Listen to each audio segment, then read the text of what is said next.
Good evening, friends. Welcome to the late evening cabinet briefing. The meeting of the Cabinet Committee on Economic Affairs and the Union Cabinet were held in New Delhi today, where some important decisions were taken. And to brief about the decisions taken, we have with us Honorable Minister for Information and Broadcasting, Shri Anurag Singh Thakur ji. Union Minister will make opening remarks. After that, we'll take a few questions. Over to you, sir. नमस्कार साथियों, पहले तो आप सबका आभार कि आप इस समय भी देश तक महत्वपूर्ण फैसलों को पहुंचाने के लिए स्वयं उपस्थित हैं। और आप जानते ही हैं कि मोदी सरकार पिछले 10 वर्षों में लगातार किसान कल्याण के लिए और कृषि विकास के लिए लगातार काम करती रही है।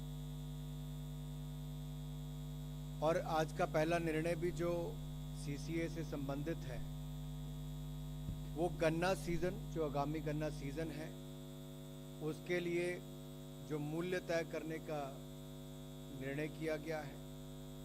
1 अक्टूबर 2024 से लेकर 30 सितंबर 2025 की अवधि में चीनी मिलों द्वारा किसानों को गन्ने का उचित और लाभकारी मूल्य यानी कि एफआरपी निर्धारित किया गया है। जैसा आप जानते हैं, सीएसीपी, कृषि लागत और मूल्य आयोग, ये इनके द्वारा गन्ने की उत्पादन लागत, अन्य बाय प्रोडक्ट्स जैसे कि गुड़, गन्ने की खोई इत्यादि की बिक्री से प्राप्त होने वाली राशि और उसमें प्रॉफिट जोड़ के कितना उसका दाम तय होना चाहिए वो तय करती है। इन सब फैक्टर्स को ध्यान में रखते हैं और वर्ष 2024-25 के लिए 340 रुपये प्रति क्विंटल मूल्य निर्धारित किए जाने का निर्णय किया गया है। पिछले वर्ष यानी कि 2023-24 में एफआरपी जो था, जो इसकी उचित मूल्य था, वो पिछले साल 315 रुपये था, जो बढ़कर इस साल 340 रुपये प्रति क्विंटल कर दिया गया है। ये 340 रुपये प्रति क्विंटल का मूल्य चीनी की लगभग 10.25% रिकवरी के रेट के लिए मिलेगा और प्रति 0.1% एक्स्ट्रा रिकवरी पर 3 रुपये 32 पैसे प्रति क्विंटल का अतिरिक्त प्रीमियम मिलेगा।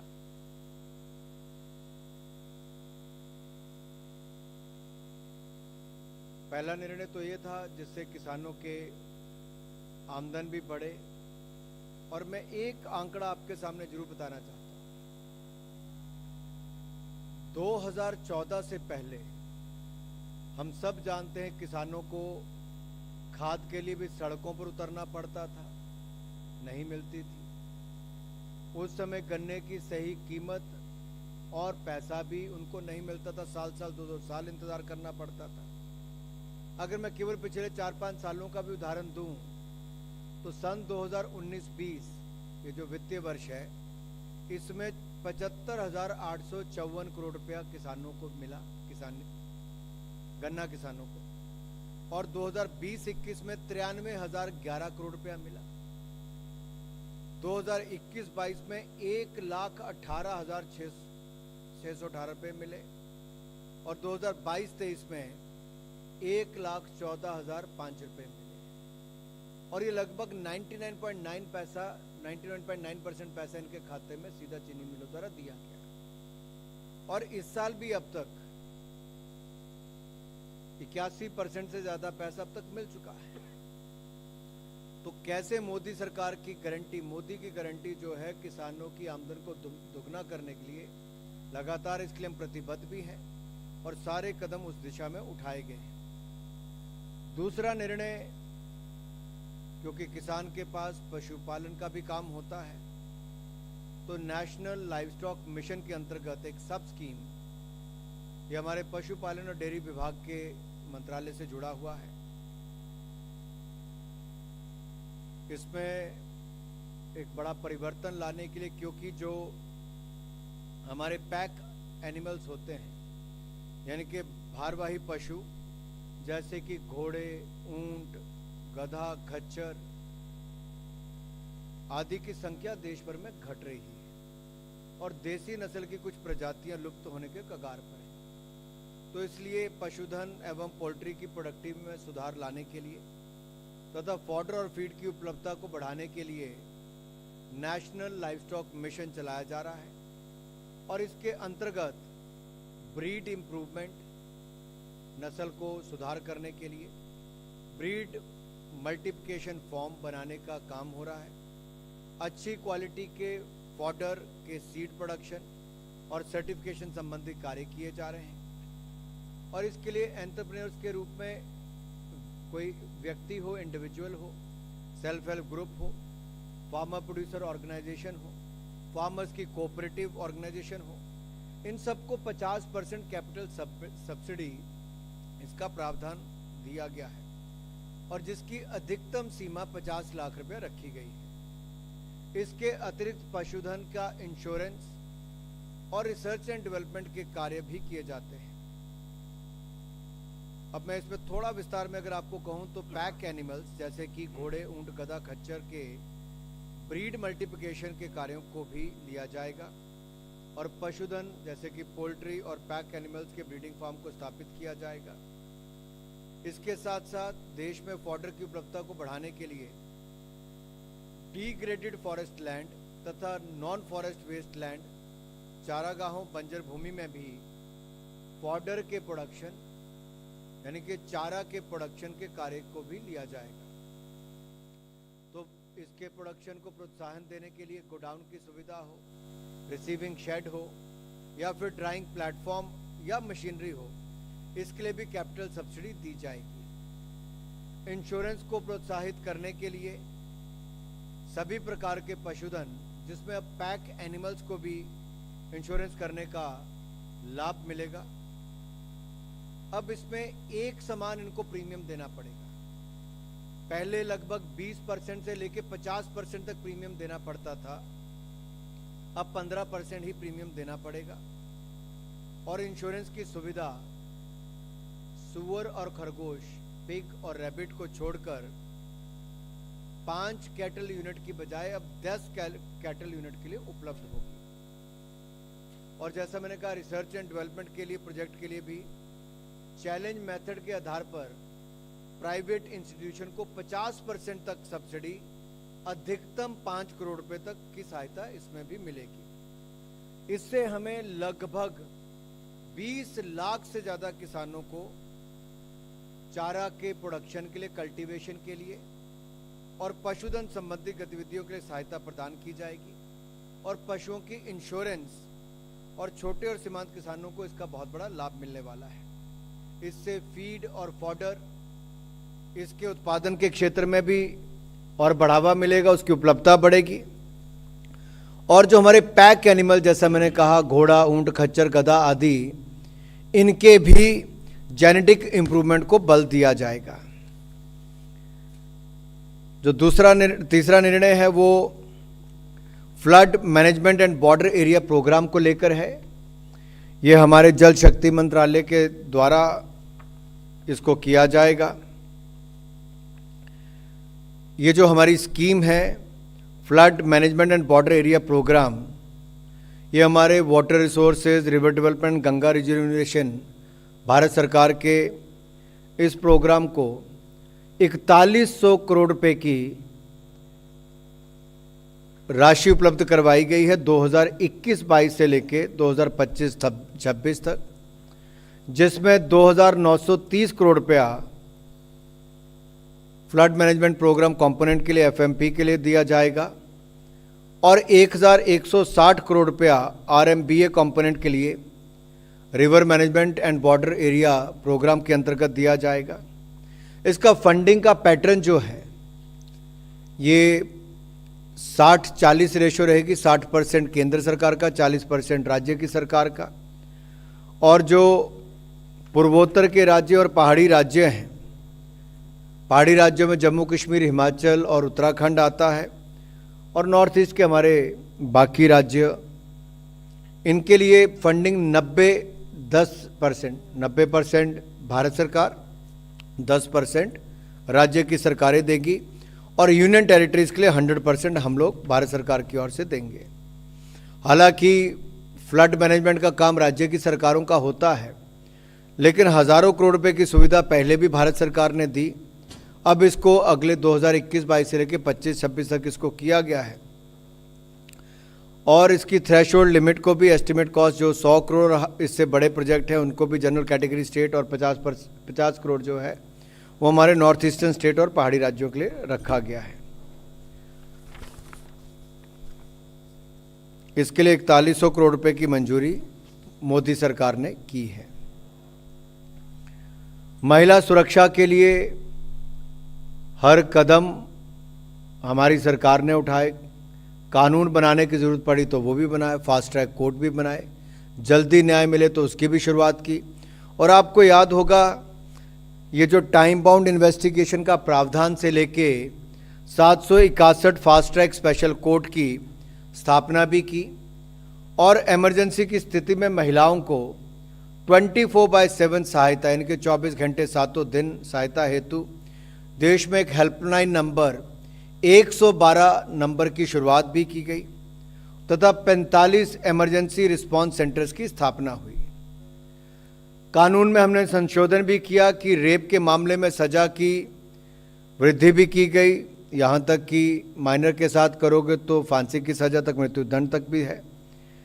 अब महिलाओं के सुरक्षा संबंधित विभिन्न इनिशिएटिव को कंसोलिडेट करते हुए एक umbrella scheme safety for women को वर्ष 2025-26 तक लागू करने का निर्णय लिया गया है, जिसमें 24/7 इमरजेंसी हेल्पलाइन नंबर 112 की व्यवस्था को स्केल अप किया जाएगा, यानी कि बढ़ा दिया जाएगा तथा कॉल वॉल्यूम्स की त्वरित गति से हैंडल किया जाएगा। साइंटिफिक और टाइमली इन्वेस्टिगेशन के लिए हम 6 साइबर फॉरेंसिक साइंस लेबॉर्ट्रीज ये बनाने जा रहे हैं, जो पुणे, चंडीगढ़, कोलकाता, दिल्ली, कामरूप और भोपाल यहाँ पर स्थापना की जाएगी। फॉरेंसिक एविडेंस की एक कंसोलिडेटेड और सिक्योर रिपोजिटरी हेतु नेशनल फॉरेंसिक डाटा सेंटर की स्थापना की जाएगी। इन्वेस्टिगेशन में डीएनए एविडेंस के बढ़ते हुए महत्व को देखते हुए स्टेट फॉरेंसिक साइंस लेबॉर्ट्रीज की DNA analysis and cyber forensic की क्षमता बढ़ाने हेतु राज्यों को इक्विपमेंट भी देंगे और ट्रेनिंग की सुविधा भी बढ़ाई जाएगी। अब तक देश में लगभग 13,557 थानों में वुमेन हेल्प डेस्क और 827 एंटी ह्यूमन ट्रैफिक यूनिट स्थापित की गई हैं। देश के शेष 3,329 थानों में वुमेन हेल्प डेस्क की स्थापना की जाएगी और एंटी ह्यूमन ट्रैफिकिंग यूनिट की स्ट्रेंथनिंग की जाएगी, उसको और सशक्त किया जाएगा। महिला और बच्चों के विरुद्ध अपराधों की रोकथाम हेतु प्रभावी इन्वेस्टिगेशन और प्रोसिक्यूशन के लिए प्रतिवर्ष 5,000 पर्सनल को प्रशिक्षण दिया जाएगा और इसमें देश के सभी पुलिस थानों को कवर किया जाएगा। इस योजना पर वर्ष 2021-22 से लेकर 2025-26 तक 1,179.72 करोड़ रुपए का व्यय किया जाएगा। इस स्कीम से महिला और बच्चों से संबंधित अपराधों में पुलिस को रिस्पांस को तथा इन्वेस्टिगेशन को यानी कि जांच को और इफेक्टिव बनाने में और बल मिलेगा, सहायता मिलेगी, जिससे अपराधियों को उचित सजा भी दिलाई जा सकेगी और महिलाओं में सुरक्षा की भावनाओं को और मजबूत होगी और उनको न्याय भी मिलेगा। अगला निर्णय जो है वो स्पेस सेक्टर का है। अब स्टार्टअप की दुनिया आपने देखी कैसे भारत कहीं नहीं था, मात्र पिछले 8-9 वर्षों में दुनिया का तीसरा सबसे बड़ा स्टार्टअप इकोसिस्टम बन गया। इसी तरह से स्पेस सेक्टर को भी मोदी सरकार ने जैसे खोला तो एक नहीं अनेक उपलब्धियां हैं। आदित्य L1 सोलर का अगर हम देखेंगे बहुत सफल प्रशिक्षण रहा और इसके अलावा जो हमारा चंद्रयान मिशन हुआ वो दुनिया का कोई देश नहीं कर पाया, जो साउथ पोल पे जाके भारत ने वो कीर्तिमान स्थापित किया। आज जो निर्णय स्पेस सेक्टर में लिया गया है वो फॉरेन डायरेक्ट इन्वेस्टमेंट जो एफडीआई है वो स्पेस सेक्टर के लिए, उसके लिए उसको रिव्यू किया गया है पॉलिसी को। आपको याद होगा जून 2020 में कैबिनेट द्वारा स्पेस सेक्टर के पोटेंशियल को अनलॉक करने के लिए नॉन गवर्नमेंट एंटिटीज को स्पेस डोमेन की एंड टू एंड एक्टिविटीज में सम्मिलित होने के लिए और इन्वेस्ट करने की अनुमति दी थी। चाहे वो स्टार्टअप्स थे, इंस्टीट्यूशन था, प्राइवेट सेक्टर था, इनको अवसर भी मिले। और इस निर्णय को क्रियान्वित करने के लिए एक autonomous nodal agency in space का गठन किया गया, Indian national space promotion and authorisation centre. So देश में स्पेस इकोनॉमी, इसका बहुत अवसर है हमारे पास, और इसको विकसित करने के लिए इससे संबंधित कमर्शियल एक्टिविटीज और टेक्नोलॉजी डेवलपमेंट को बढ़ावा देने के लिए 6 अप्रैल 2023 को मंत्रिमंडल द्वारा इन स्पेस जो पॉलिसी है, इंडियन स्पेस पॉलिसी, उसको स्वीकृति दी गई थी और एक कॉम्प्रिहेंसिव फ्रेमवर्क इस पॉलिसी का बनाया गया था। वर्तमान एफडीआई पॉलिसी के अंतर्गत सैटेलाइट्स एस्टैब्लिशमेंट और ऑपरेशन के क्षेत्र में गवर्नमेंट रूट से 100% की एफडीआई की अनुमति है और नई लिबरलाइज स्पेस पॉलिसी के अनुरूप स्पेस सेक्टर में एफडीआई को आकर्षित करने के लिए एफडीआई पॉलिसी को हमने थोड़ा और उदार करने का निर्णय लिया है। अब इसके अंतर्गत क्या क्या है, मैं आपको एक बार इसकी जानकारी देना चाहता हूं। सैटेलाइट के कंपोनेंट्स एवं सिस्टम्स या सब सिस्टम्स की मैन्युफैक्चरिंग में अब 100% एफडीआई ऑटोमेटिक रूल का प्रावधान किया जाएगा। सैटेलाइट की end to end manufacturing, supply और operations, satellite data products, ground segment और यूजर सेगमेंट एक्टिविटीज जैसे कि ऑब्जर्वेटरी, ग्राउंड टर्मिनल आदि में अब 74% तक एफडीआई की अनुमति ऑटोमेटिक रूट से होगी। लॉन्च व्हीकल्स और हमारे जो स्पेस स्पोर्ट्स हैं, इनमें 39% तक एफडीआई की अनुमति ऑटोमेटिक रूट से रहेगी। इन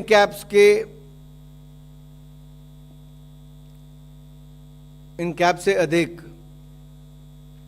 100% एफडीआई के लिए पूर्व की भांति गवर्नमेंट अप्रूवल की आवश्यकता होगी।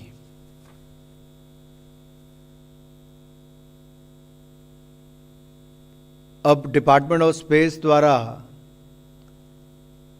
एफडीआई की गाइडलाइन जारी की जाएगी और मुझे पूर्ण विश्वास है इससे स्पेस सेक्टर में जहां एक और स्टार्टअप और दूसरे प्राइवेट एंटरप्रेन्योर्स, इनको आने का और इन्वेस्टमेंट करने का बहुत बल मिला। अब एफडीआई से भी एक नई क्रांति हमें दिख रही है और बहुत सारा निवेश भी आने का अवसर मिलेंगे और रोजगार स्वरोजगार के अवसर भी मिलेंगे। और इन संशोधनों से हमारे स्पेस सेक्टर में जहां एक और ज़्यादा एफडीआई आएगी, वहीं मेक इन इंडिया इनिशिएटिव को भी बल मिलेगा और स्पेस सेक्टर में इनिशिएटिव और न्यू टेक्नोलॉजीज़ का लाभ विभिन्न एलाइड सेक्टर्स को भी मिलेगा। तो कहीं ना कहीं आत्मनिर्भर भारत, उसको भी बल मिलेगा और इससे रोजगार स्वरोजगार और आय के अवसर भी बढ़ेंगे। धन्यवाद। Now we'll open the session for questions. We can begin with PTI. Sanjeev? Anurag ji, since you've said that the cabinet has taken some decisions as pro-farmer decisions, especially with regard to sugarcane price, farmers elsewhere in the country are also, protesting for MSP. Was the farmers' protest also discussed during the cabinet meeting, or any steps taken? देखिए, मैं एक बात आपको कहूँगा, आज अगर गन्ने के लिए पूरी दुनिया में सबसे ज़्यादा दाम कहीं दिया जा रहा है तो भारत में दिया जा रहा है। India is paying the highest price for sugarcane in the world, and even this year Modi government has taken a decision to give a hike of 8%, which means increase from rupees 315 to 340 rupees per quintal.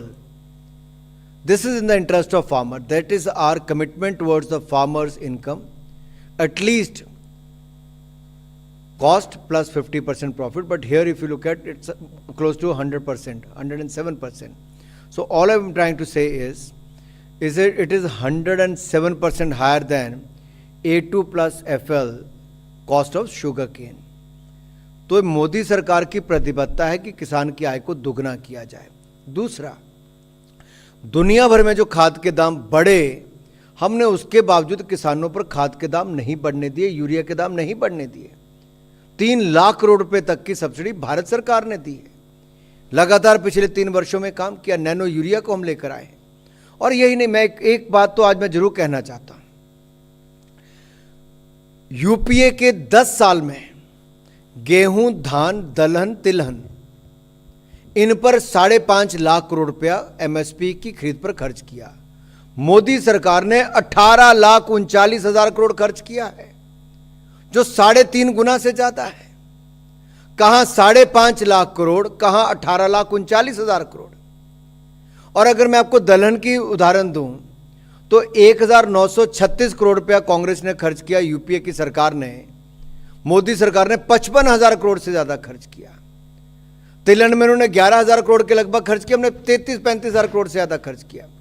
गेहूं पर उन्होंने 2,80,000 करोड़ खर्च किया, हमने 12,41,000 करोड़ से ज्यादा खर्च किया। और यही नहीं, अगर आप आंकड़े देखेंगे, पीएम किसान सम्मान निधि, कांग्रेस के समय ना किसान का सम्मान था ना निधि थी। ये मोदी सरकार है जिसने 2,81,000 करोड़ रुपया 12 करोड़ किसानों के खाते में डाला है।